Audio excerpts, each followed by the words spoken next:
Welcome back, everybody, to another week of Sunday School here at the Lighthouse Church of the Nazarene in Moravia, Iowa, where we're going through the book of Job. This week, we are in Job chapter 24. Now, there's 42 chapters in the book of Job, so we're on the downhill side of this. We're over halfway done.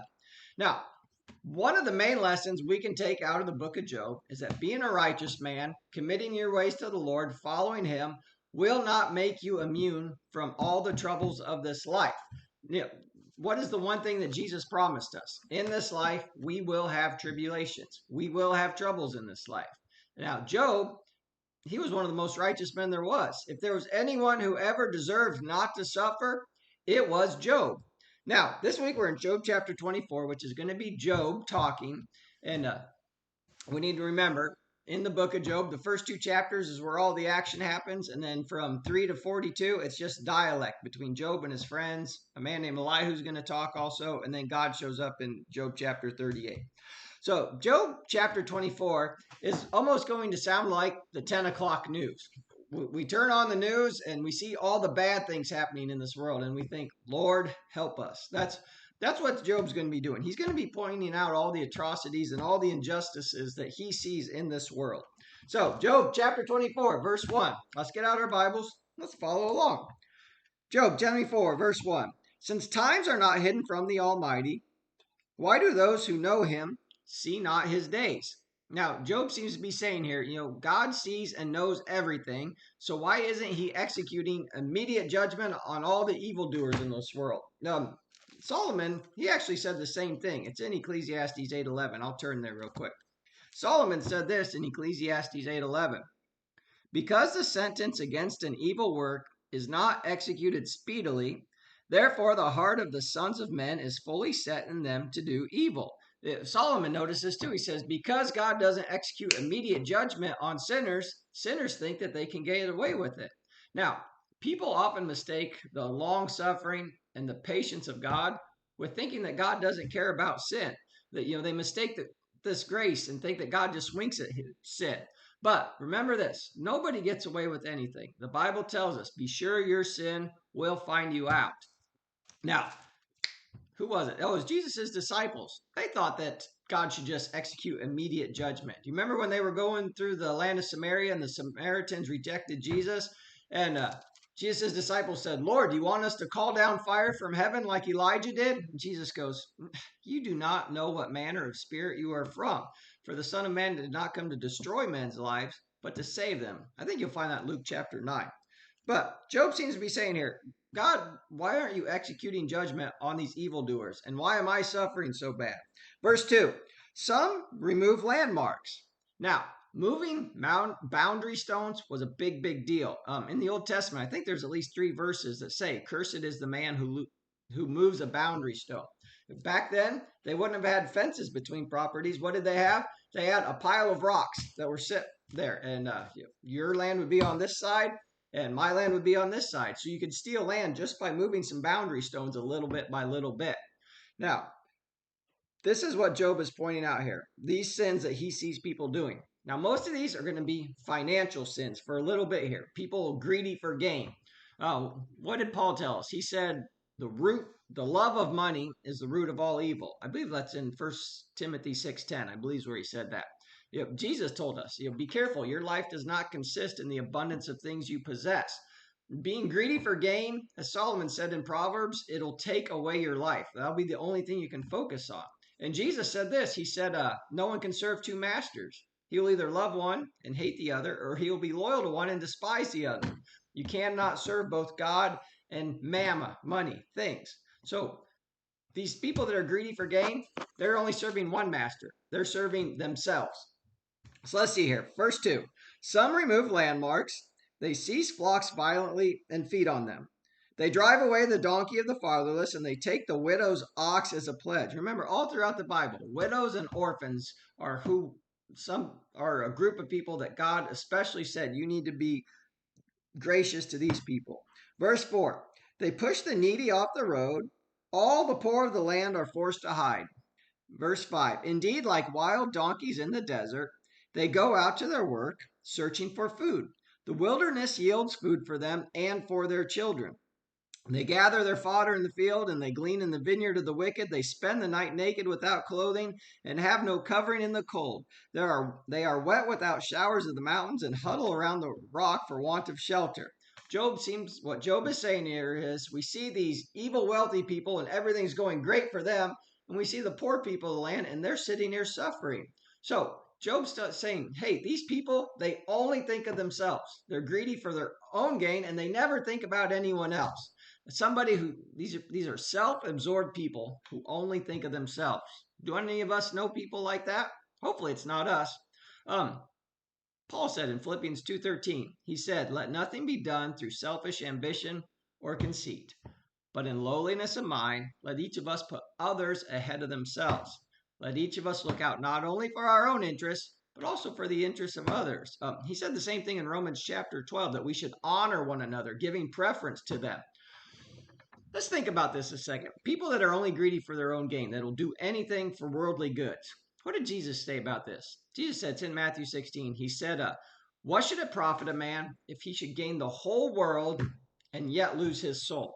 Let's think about this. If you had a magic genie lamp, and you rub it, genie comes out, and you get 3 wishes. You could have anything you ever wanted, but you had to give up your soul to gain that. Anything you ask for would be a very, very, very, very foolish decision. Why is that? Because think about this. Our soul is eternal. The world is temporary. The Bible tells us the world is passing away. Everything here is temporary, but you have an eternal soul in you. Let's think. In the book of Genesis, we find Jacob and Esau. And remember, Esau sold his birthright just for a cup of stew. His birthright. That was his birthright. What did he give it up for? For a moment, for just a moment of brief pleasure to fill his stomach. And he gave away his birthright. But do you know this? Do you know that people still do this today? People chase after momentary pleasure rather than having the joy of God forever. So all these people that are greedy for gain, doing these atrocities that Job is talking about right here, that they're giving away their eternal soul just for something that they're only going to hold but for a moment. Because remember, this life is temporary, a vapor in the wind, here today and gone tomorrow. All right, let's keep going here. Verse 9. Some snatch the fatherless from the breast. Here's the orphans and widows. And take a pledge from the poor. They cause the poor to go naked without clothing, and they take away the sheaves from the hungry. They press out oil within their walls and tread wine presses, yet suffer thirst. The dying groan in the city, and the souls of the wounded cry out, yet God does not charge them with wrong. What Job is saying here is God seems to not be caring about these sins. He just lets them go. God, all these people, they're doing evil, and God just overlooks it.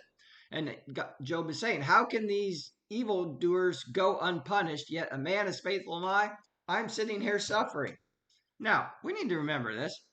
God may not set things right in this life all the time, but I can guarantee you he will in the next life. So we have to ask ourselves, does God not care about sin? Does it matter how we live our lives? Yes, of course God cares about sin, and of course it matters how we live our lives. Paul says, it's in 2 Corinthians chapter 7, verse 1, that we should cleanse ourselves from all unfilthiness and perfecting holiness in the fear of God. Isaiah 59:2 says that our sins have hidden his face from us. Romans 6:1, Paul says this, should we continue in sin that grace may abound? Certainly not. God does care how we live. God does care that we live righteous and holy lives, and the Bible talks about that all throughout there. When do we get in trouble? It's when we start wanting to do things our own way.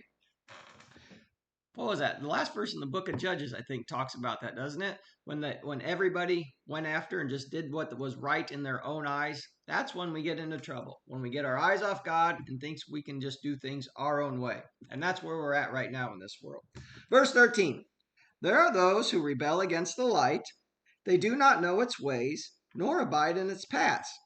The murderer rises with the light. He kills the poor and needy, and in the night he is like a thief. The eye of the adulterer waits for the twilight, saying, no one will see me, and he disguises his face. In the dark they break into houses which they mark for themselves in the daytime. They do not know the light. For the morning is the same to them as the shadow of death. If someone recognizes them, they are in the terrors of the shadow of death. Have you ever heard that saying that nothing good happens after midnight? I know parents say that a lot. I heard that a lot. But what Job is saying here is what evil people, what do? They sin at night. Paul said this. 1 Thessalonians 5:7 says, those who get drunk at night, get drunk at night. Jesus said that the light has come into the world, but that men love darkness more than light because their deeds are evil. Evil people, they like the light because they like the darkness because they can hide their sins in it. They think they're getting away with something. Evil loves the cover of darkness, but Jesus said, I am the light of the world. Whoever believes in me shall not walk in darkness, but have the light of life. Let's keep going here. Where are we at here? Verse 18. They should be swift on the face of the waters. Their portion should be cursed in the earth. Now here, Job chapter 24 is actually very hard. When you start reading different versions of the Bible, they actually do say some different things here. So I'm reading New King James, but I was checking NIV and NLT, and they actually do have different sayings here. But verse 18, Job seems to be telling God what he should do. They should be swift on the face of the waters. Their portion should be cursed in the earth, so that no one would turn into the way of the vineyards. As drought and heat consumes the snow waters, as soon as the heat comes out, what happens to snow? It disappears forever. That's what Job is saying. These evil people, they should disappear forever. So the grave consumes those who have sinned. The womb should forget him. The worm should feed sweetly on him. He should be remembered no more. And wickedness should be broken like a tree, for he preys on the barren who do not bear and does no good for the widow. The book of James talks about this. The book of James talks about how the rich man will fade away. It says, as the flower of the field fades and the grass withers, so the rich man will fade away in his pursuit. Well, Job is referring to the wicked man that way. He's saying, let his mother even forget about him. Just let him be gone forever. Now, Job does a good job of describing the demise of the wicked. But one thing he never does here, he never makes a reference to the coming judgment. Job seems to say, oh, they get away with everything. They should just be forgotten. But Job never points out that they will have a coming judgment. They will stand before the Lord and have to give an account of what they did. Remember, no one gets away with anything. I've said that already. If judgment doesn't come in this life, it'll surely come in the next.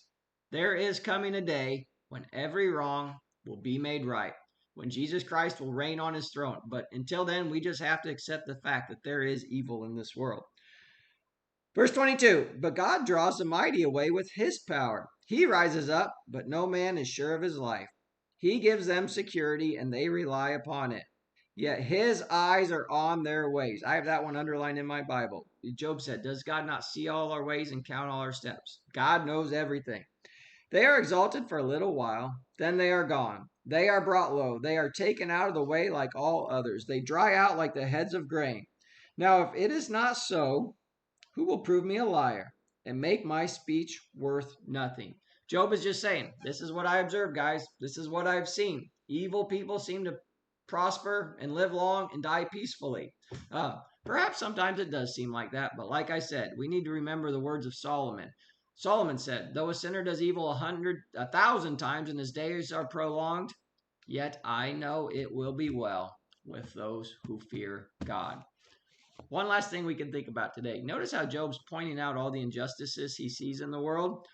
He should be commended for this because Job is personally in a lot of suffering and pain right now, but yet he can still see the troubles that other people are going through.